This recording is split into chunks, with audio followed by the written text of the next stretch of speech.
Welcome to an episode of Two Great Tastes, and as you'll see by the end of this video, they do taste great together. Today we'll be taking a look at Grease Pencil, a 2D drawing object within the 3D program Blender, and we will be comparing it to one of the more popular open source illustration software in the market known as Krita. Let's dive in.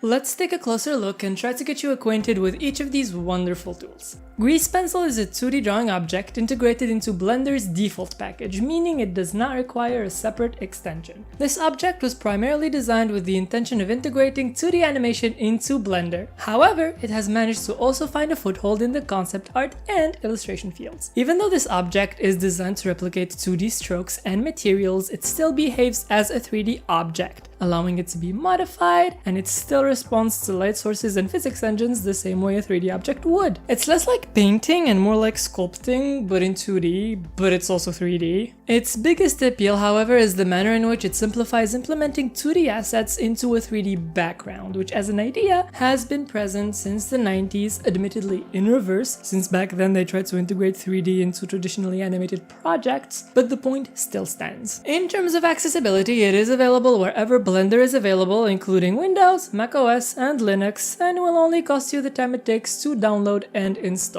As for Krita, it's primarily marketed as an illustration software, but it is also capable of 2D frame-by-frame animation, and it also supports web design and comic book/manga creation. Krita is available on all imaginable platforms, including mobiles and tablets, meaning things like Android and even Chrome OS, and it is open source as well. This program speaks for itself. It does exactly what it says in the package. It is here to fulfill all your needs when it comes to 2D related asset creation. We would say it makes for a great alternative for premium illustration software, but honestly that would be an understatement, since it can stand just fine on its own, and in some regards it can do even better. To elaborate on that, let's take a closer look.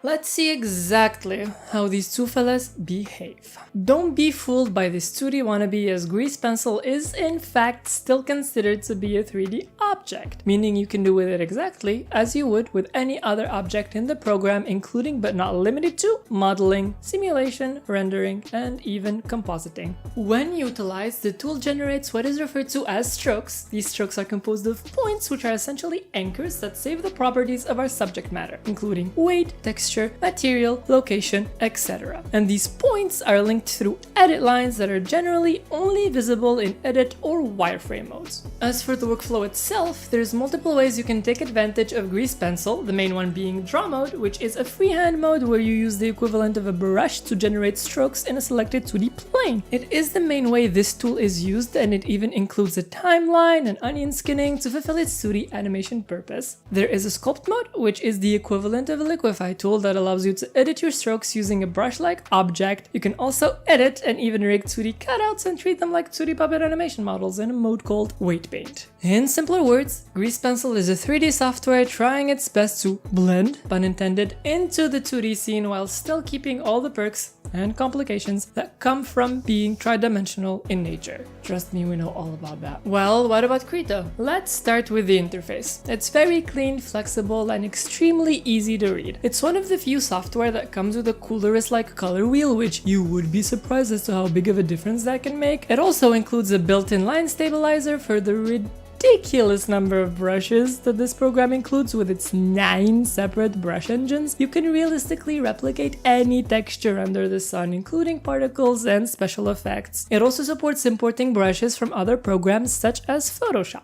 As we have established earlier, it also supports 2D frame-by-frame animation with a dedicated interface and customizable onion skinning. It also supports web design with vector graphics and text that includes pre-made speech bubbles and other helpful assets, and that's only scratching the surface of what this program can do. You can even code with it using Python script. Yeah. To be short, it offers a perfect package for all sorts of 2D visual mediums. It might not be as specialized or as packed as some of its competition, but it's still a very complete and well-optimized illustration software that can also dabble into other 2D visual media. What about the learning curve? The two could not be more different from each other. Yes, they're different in nature, but more importantly in how easy they are to use. Grease Pencil does not only require a completely different workflow, but an entirely different mindset. You are still, with all intents and purposes, working in a 3D space with a 3D object, which at points can be startling, and will definitely take getting used to. For a single tool, it has a lot of different modes and options that can be played around with, so it's pretty safe to say a learning curve can get pretty steep, even though Blender itself is relatively easy to pick up and is designed with beginners in mind. In its defense, the interface is rather simple to understand, but if you have never dabbled into the third dimension before, difficulties are inevitable. On the other side of the spectrum, however, Krita only does one thing, but it does it very well. There isn't much nuance or adaptability other than maybe getting used to the shortcuts, but it's very transparent in what it offers as a program, and it makes it extremely easy to both customize it to your liking and find exactly what you are looking for at any given time. All in all, it's very beginner friendly, and you can easily achieve professionally quality results with it. So what's there not to like?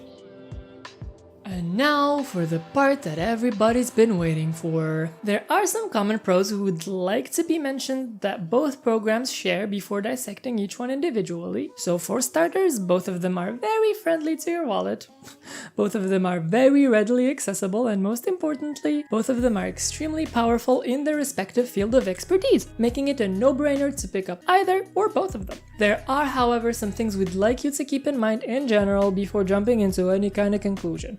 Before anything else, Grease Pencil is a 3D object in a 3D program. Yes, it can be very helpful in both animation and illustration, but it is going to require quite the investment in regards to both time and effort to learn and get used to it. As for Krita, by virtue of it being open source, it can feel relatively limiting at points. Now, that doesn't take away anything from its capabilities, but there are things that other programs do better or Krita is simply unable to achieve. But for what it is worth, you can definitely milk these two software for all they're worth, and the developers themselves offer plenty of resources on how to utilize them to their fullest potential. Not to mention the third-party resources along with YouTube tutorials that go into incredible depth about every facet of each of their respective features. So, you might be asking, who won? Well, we're going to make this very short. As two open source free programs, it is absolutely worth it to pick up both of them. The fact that Krita is extremely easy to use opens up the window to learn the intricacies of a fundamentally different program, and we find it most advantageous for any artist to be able to, in tandem, use both kinds of visual mediums, as the efficient marriage of 2D and 3D can be a godsend. That being said, Krita's primary function is 2D illustration, so if that is what you are looking to do, then it goes without saying, focus on Krita. On the other hand, Grease Pencil's primary function is the easy integration of 2D animation into a 3D space, which is evidently a completely separate can of worms, so if that is what you are looking for, Blender is actually one of the best in the market, as evident by the mountains of content created through it, both amateur and professional. You did it! You made it to the end of yet another comparison video. More than most of our comparisons, we are aware of how accessible these two programs are and how dedicated their fanbases are as well, so we would love it if you could leave your input in the comment section below for those of you who are brave enough to delve in that deep. And don't forget to leave a like and subscribe while you're down there, might as well make the most out of it. And as always, thanks for watching, and we'll catch you soon with some more quality content. Take care.